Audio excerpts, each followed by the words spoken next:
Hi guys, today I thought I would just do a quick tutorial on showing you how to make the square knot.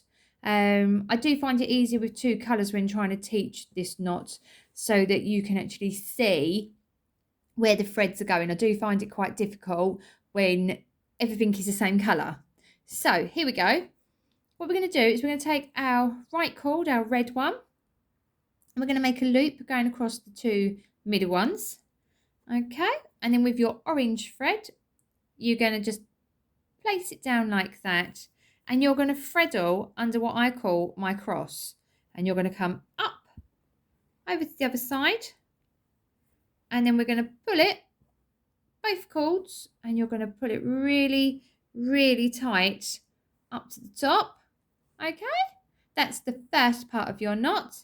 Again, the red one going over the top, with your orange one going over this way and threading under the cross like that. So we have made, as you can see, like you would be tying shoelaces really. And there we go.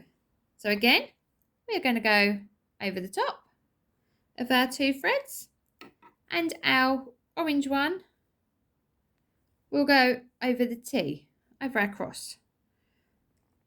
And there we go. So your red one is always going to be on top, and your orange one is always going to go underneath. Always. It will not change. That's why I find it easier, and I taught my two children how to do this one as well.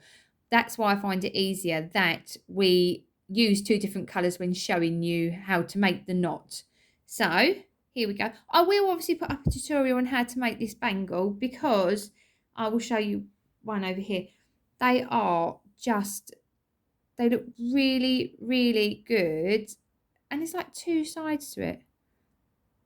So they are cute little bangles that you can make for your friends, give as gifts.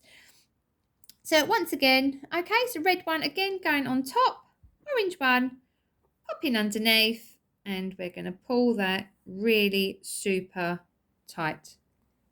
Look how neat that is.